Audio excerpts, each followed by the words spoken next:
wish you a very, very nice afternoon. Today we're going to talk about a topic very close and dear to my heart, which is how to use master's thesis to write good papers. And actually, um, should probably qualify this by saying that these are good qualitative papers, but I do think there is some potential for qualitative work. Okay. Before we go into the stream, just a quick apology for the stream this weekend. Um, Basically, I had this whole stream planned based on showing you how great RQDA is, and I found out literally just 5 minutes before launching the stream when I was setting RQDA up that it was no longer supported. So I'm actually going to do the stream again this weekend, so no worries. We'll still discuss free alternatives to qualitative analysis software. Let me just pull up the stream management. Okay, done. Good. So we'll still have it this weekend, and really apologize. I hadn't used RQDA in a couple of years, and basically it was discontinued during this time. So I found a solution that I'm happy with. I worked with it, and we'll have our stream this weekend. No worries. So how to use master's thesis to write good papers. Basically, there are two ways to do this. The first is, the first is, let me tell where I got the idea, and I'll discuss the first one. The first, I got this idea from hearing this story from Ed Roberts, who was faculty at MIT when I was doing my PhD there, and I do think that he is still there, hasn't retired, and Ed Roberts has this super famous book called Entrepreneurs in High Technology, and he basically wrote this book using his students' master's thesis. Or actually, these were even worse, quote unquote, than master's theses. These were in-class assignments. So I thought, okay, I need to find a way of doing this, and this is actually a great data set that I have. If this is something that you're interested in, I'm actually looking for a co-author to help me out, because there's a little bit of work to be done here. So basically, what I did is I tried to come out with a master's thesis topic that any student could work on, that required very little knowledge of the literature, and that had almost no requirements on respondents. Okay, so at the time, a student of mine was doing this thesis about how people have to like pretend that they're working, and I just came up with this idea of a research topic, and that research topic was, what do people do at work when they are not working? Okay, and the beautiful thing about this research topic is that you could, basically anybody can answer a set of questions about this, right? Anybody, even students, can answer questions about this. I don't have any data from students. About students, I have data that students collected about people that work, basically as their parents' friends. It's, independent of occupation, independent of industry, independent of everything. Just beautiful topic. I'm actually super proud I got this idea. So at this time, I'm basically sitting on I kid you not, 15 years worth of interviews, around 300 interviews in my data set. And this is just great data. I worked on it for 6 months. Then I had to put in the back burner because I got some revise and resubmits back.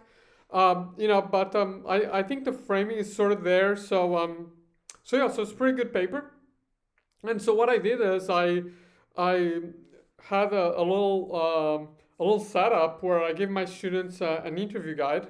I give my students a set of papers.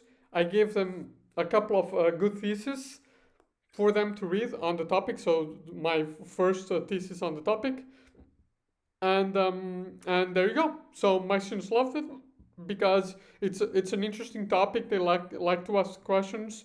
They have the thesis there. They have the papers, and obviously then every student does their own take on the subject. So these theses actually end up being a little bit different and addressing different research questions and so on. So it's also fun for the students. So there you go. That's how you do it.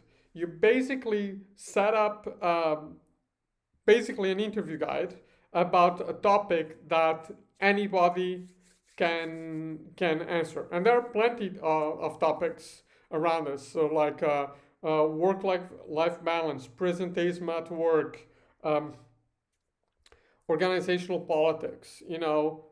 Uh, and just a bunch of topics that you can that you can study using this system. Okay.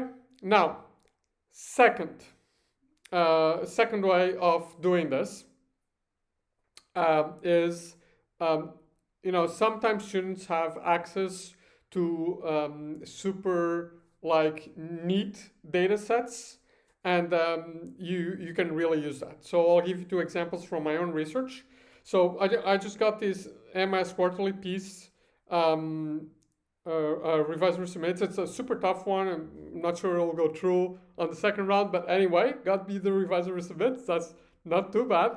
And this is about this is a student of mine that was doing an internship in sort of the analytics team of a large fashion house, so like Dior or Louis Vuitton or something like that, and she basically interviewed the whole team, and she was doing participant observation as well. Um, so there's not a lot of data. I mean, there's a lot of data. There's not a uh, huge number of people, but it is a self-contained group, right? So we have everything from this group, and obviously then the challenge there was to come up with with an interesting framing, but but we just but that's what you're looking for. So for a data set that covers an entire group, right? So if there were like 1,000 salespeople in this organization and I was interviewing 10, maybe that could be a little bit tricky.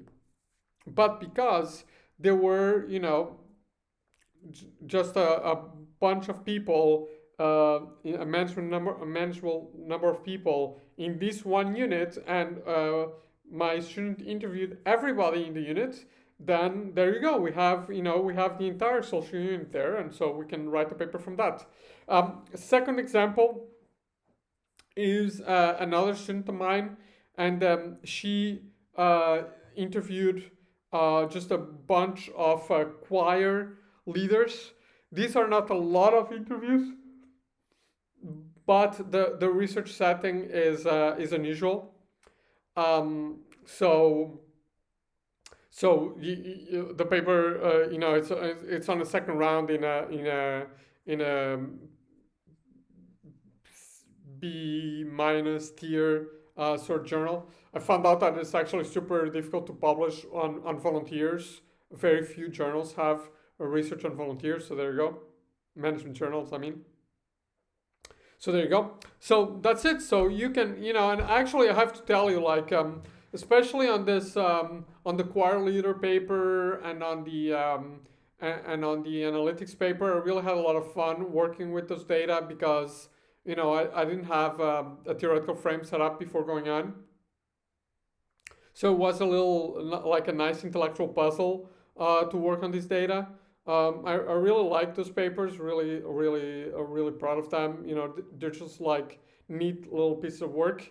So there you go. So again, make sure that you're using this. This is a super nice way to fill in your. We talked about this dual pipeline, so the big papers and the smaller papers. This is a really nice way to fill in your like smaller papers. Is having this papers built on thesis. Obviously, if you follow option A, which is just having this ongoing data collection, then you're at Roberts, or you're me looking at what people do at work and they're not working, and you have a super solid data set, right? That's in your top pipeline. So just to sum up, there's a lot of potential in thesis. How can you message thesis? How do you tap into it? You either develop a research project that is essentially based on either interviews or surveys that can be asked of anybody, and you just pump up data until you think you have enough, or you take advantage of students that have access to specific, either unique or self-contained research settings, social units, organizational units, and you work from that. Now, obviously, the challenge there is, sort of like the theory building around it. Okay, so that's it from today. Just want to say thank you everybody for watching, and if you're watching this on YouTube, please don't forget to like and subscribe. I'll catch you guys tomorrow. Bye bye.